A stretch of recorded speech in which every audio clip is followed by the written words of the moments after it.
आपके पास कोई लेंस है और उस लेंस को अगर आप वर्टिकली कट कर देते हो या उसको हॉरिजॉन्टली कट कर देते हो तो लेंस की फोकल लेंथ पे क्या फ़र्क पड़ेगा, वो हम आज की इस वीडियो में देखने वाले हैं। देखिए, सबसे पहला केस हम लेते हैं कि जिस प्रकार से मान लो आपका ये वाला लेंस है, ठीक है, और इस लेंस को इस प्रकार से आपने वर्टिकली कट कर दिया। एक केस तो आपके पास ये हो सकता है, लेंस को मैंने कैसे कट कर दिया, वर्टिकली कट कर दिया। और दूसरा केस आपके पास ये हो सकता है कि लेंस आपके पास ऐसे था और इसको हमने क्या कर दिया, इसको इस प्रकार से हॉरिजॉन्टली कट कर दिया, दो इक्वल हाफ में हमने बांट दिया। तो दोनों केस के अंदर इसकी फोकस पे क्या फ़र्क पड़ेगा, पावर पे क्या फ़र्क पड़ेगा, वो हम डिस्कस करने वाले हैं। तो देखिए, अगर इसको मैं कट कर देता हूँ, ये जो सरफेस है, ये वाली जो रेडियस है, इसको मैं बोलता हूँ R2, और इधर वाली जो रेडियस है इसको हम क्या बोलते हैं, R1। क्योंकि जब ये रिलेशन हम ड्राइव करते हैं, ये वाला रिलेशन, तो कुछ इस प्रकार से रिलेशन ड्राइव करते हैं।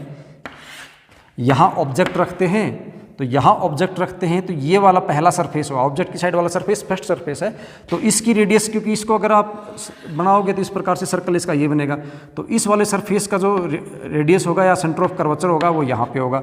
अगर इस वाले सरफेस को आप कंप्लीट करोगे तो कुछ इस प्रकार से बनेगा, तो इसका रेडियस ऑफ कर्वेचर इस साइड में आएगा। तो मतलब ये वाला जो सरफेस है, सेकेंड सरफेस, इसकी रेडियस इस साइड में आएगी, पहले वाला जो सरफेस है इसकी रेडियस उधर आएगी, ठीक है।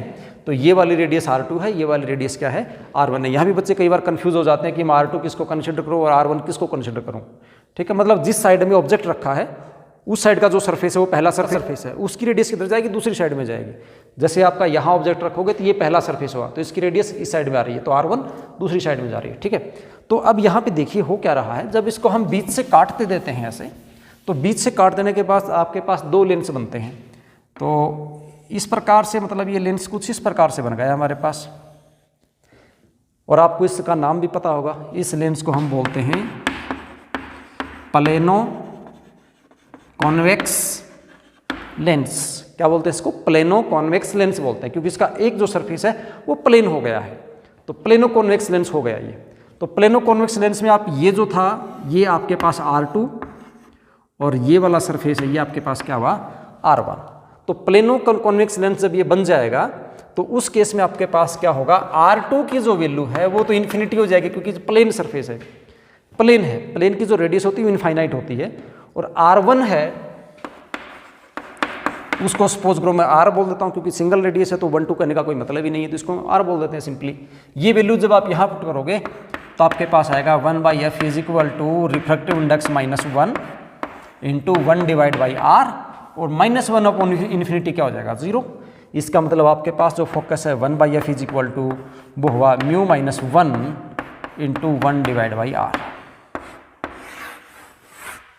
अब ये इंक्रीज हुआ है या डिक्रीज हुआ है, ये इंक्रीज हुआ या डिक्रीज हुआ वो आपको देखना है।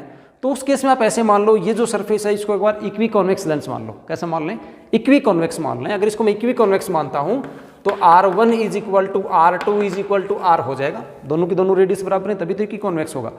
इन दोनों रेडियस को मैं बराबर पुट करूं, R तो हो जाएगा, बट साइन कन्वेंशन के साथ करना है।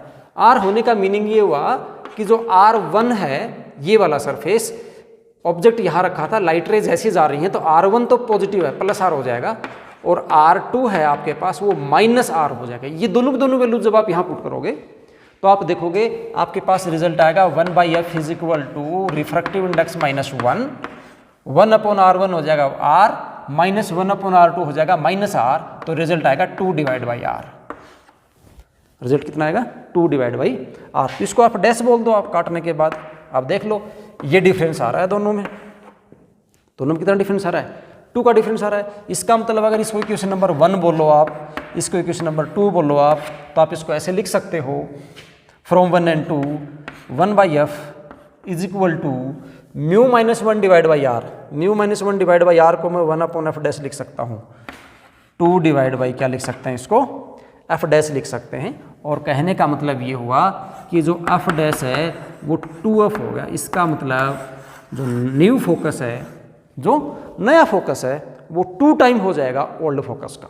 समझ गए, ठीक है। ये बात हुई तब जब हमने इसको कैसे काटा, वर्टिकली काटा। अब जब इसको अगर हम हॉरिजॉन्टली कट कर देते हैं, तो जैसे ये वाला केस है, मैं इसको ऐसे हॉरिजॉन्टली कट कर दूं तो क्या होगा, देखो जब इसको आप हॉरिजॉन्टली कट कर दोगे तो हॉरिजॉन्टली कट करने के बाद ना तो इसकी रेडियस पे कोई फर्क पड़ा और ना इसकी रेडियस पे कोई फर्क पड़ा।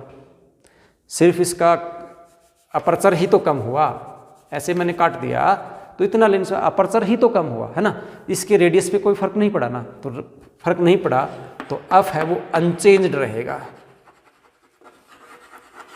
फोकस पे कोई फर्क नहीं पड़ेगा। मतलब जब वर्टिकली काटते हैं तो ही फोकस चेंज होता है, अदरवाइज फोकस चेंज नहीं होता। अब बात रही पावर की, पावर आपको पता है 1/f होती है, पावर का फॉर्मूला क्या होता है 1/f होता है।